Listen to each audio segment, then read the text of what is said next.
Saat kita berbahas ini ada 232 pusat pemindahan dibuka di Johor dan kita lihat lebih pada 38,000 mangsa. Di Pahang pula ada 18 pusat masih dibuka dan di Melaka ada 5 pusat masih dibuka. Dan ini belum lagi dikira dengan mereka yang menumpang di rumah saudara, jiran, di masjid dan ada juga mangsa-mangsa yang terkepung banjir yang terputus bekalan makanan.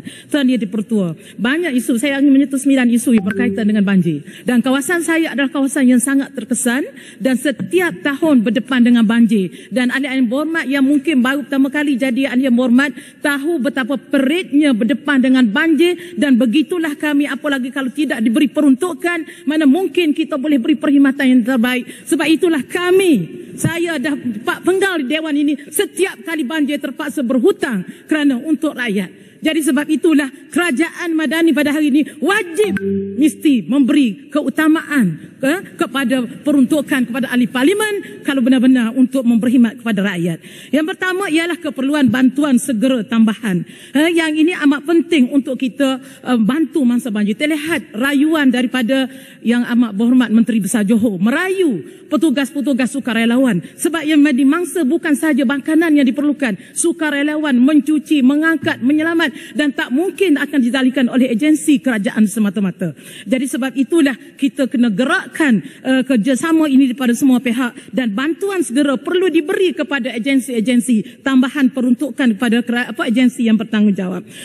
Jadi begitu juga tambahan peralatan komunikasi. Kita lihat diwairakan baru ini bagaimana ada pegawai JKM yang terkepung dengan banjir. Di sinilah perlunya peralatan seperti adiometer dan sebagainya yang perlu dimiliki di setiap daerah. Begitu juga kenderaan 4x4 dan segala logistik yang sesuai dengan keperluan banjir. Dan perkara ini perlu dilengkapkan di semua daerah yang terkesan banjir.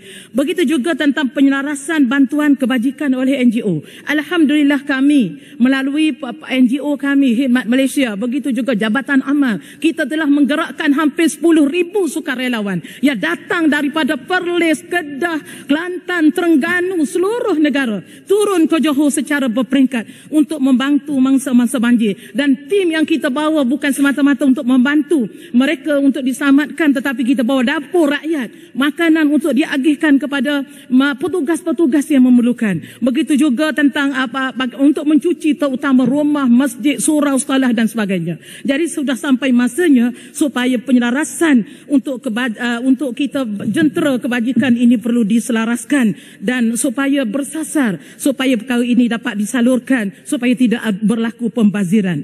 Dan yang seterusnya saya mengharapkan supaya PM yang ke-10 ini segerakan semua projek tebatan banjir. Jangan ada yang ditangguhkan. Dan saya ingin minta penjelasan juga supaya pastikan semua projek tebatan banjir mesti disegerakan dan disiapkan mengikut jadual.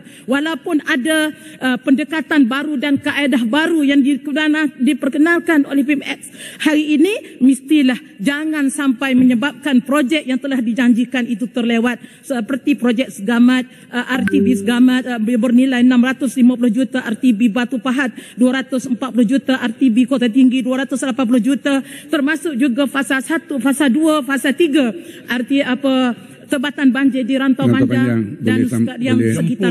Jadi saya mengharapkan supaya semua isu ini disegerakan. Yang seterusnya hendaklah tambahan bantuan. Minta maaf, saya banyak ada 4 isu lagi.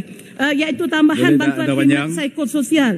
Iaitu saya setuju dengan cadangan tadi, iaitu tambahan allowance kepada petugas-petugas JKM sebab mereka bersengkang mata siang malam untuk menyelamatkan mangsa dan membantu mangsa. Sebab itulah perlu kepada tambahan ataupun allowance dan untuk mereka yang yang sangat terkesan. Begitu juga bantu wang Rantau Panjang.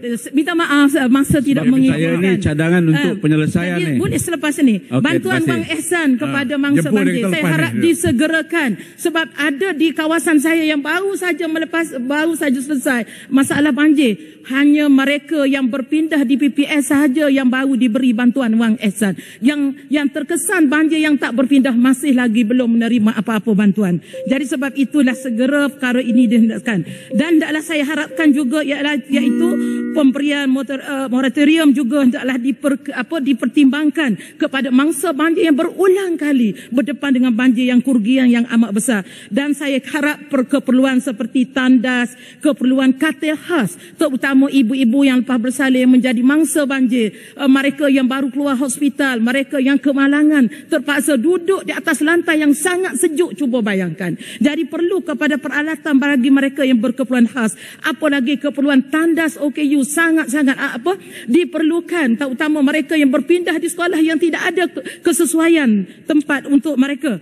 Dan begitu juga sudah sampai masanya bagi kawasan-kawasan yang sentiasa berdepan dengan banjir disediakan tempat khas perpindahan banjir supaya perkara ini kita dapat urus banjir dengan baik. Dan kita mengharapkan juga peralatan seperti dapur memasak dan segala keperluan untuk bantuan masa banjir di saat kecemasan. Apabila jalan terputus mesti disediakan di pusat-pusat PPS yang disediakan. Kerana masa tidak mengizinkan, terima kasih Tuan Ketua. Saya harap perkara ini diberi perhatian oleh pihak kerajaan.